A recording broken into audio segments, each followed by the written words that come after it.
Well, hello and a very warm welcome back to the Andrew Eborn Show. I'm joined by my wonderful chum, Aline. Guess who? Guess who? Guess who? How you doing? How have you been?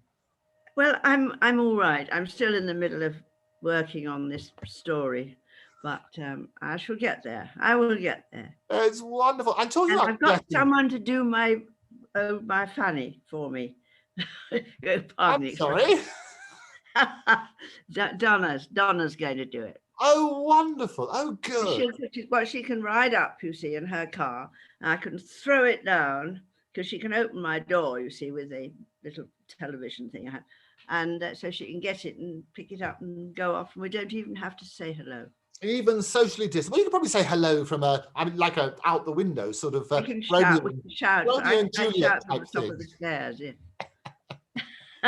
Glorious stuff. Well, we've been frolicking through those wonderful fields of fascinating Dorothy Parker, my favorite person, ever since. And this is what I love, is that we're shining the spotlight. This is our little poetry posts that we put out there ever since Amanda Gordon, the youth poet, right, who was wonderful at Joe Biden's inauguration. We've been trying to shine a spotlight because there are some glorious moments throughout history, and people don't necessarily know we're introducing poets to a new generation, and we've been shining the spotlight on Dorothy Parker.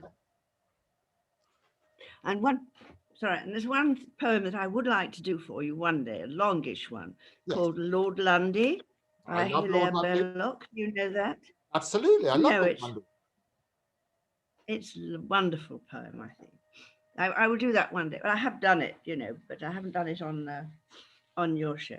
On the Andrew Eborn Show. Yeah, you see, everybody's going to wait for that moment. All moments. Wow. You have chosen something special for us today instead. You've chosen something from Dorothy Parker. What have you picked? I've got something. It's a sad one again. Sad one. The second oldest story. The second oldest. So, shall I start? I think start. I think that's a good. Well, first of all, what's the first oldest story? I think that's not worth telling. I think you would be shocked by that one. I'm sure it's in the Bible. I'm sure it's Adam and Eve. You shock easily, I've just found out. Yeah. I don't shock at all.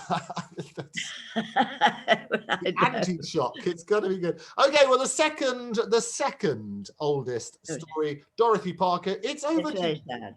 It's a very sad one.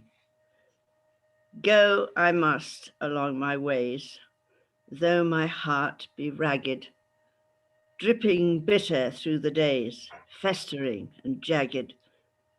Smile I must at every twinge, kiss to time its throbbing. He that tears a heart to fringe hates the noise of sobbing. Sorry, I buggered it. Hates the noise of sobbing was the line. Do you want me to do it again? Only if you want to. I thought that was great. We never edit these things, so if you want to do it, we never edit, do we? No, I know we don't. No. But that's the moment. Yeah, you're welcome to do it again. If it was so good, we can do it again. Do you mind if we do it again? Can you cut it out now? I won't cut it out, but I will keep it in. But you can do it again. It was so good, they named it twice. It's got to be good. And it's a sad moment, isn't it? Because this is I'll go do another one. So this is the second reading. No, it's very sad. I mean, that's why I couldn't do it. Hates the noise of sobbing. I just couldn't say it. This will be so funny, isn't it? The second reading of the second oldest story. Okay. So we do it. Do you want me to do it again? Yeah, go for it. Yeah, go for it. Go I must along my ways, though my heart be ragged, dripping bitter through the days, festering and jagged. Smile I must at every twinge, kiss to time its throbbing. He that tears a heart to fringe hates the noise of sobbing. Yeah. You have to smile all the time, you see. I mean, it is. We hate the noise of sobbing. I hate the noise of snobbing. He hates the noise of sobbing, so I have to smile all the time, even though my heart is breaking. And that's what we call about canned laughter, because it's that art. Exactly. It's the master. Precisely.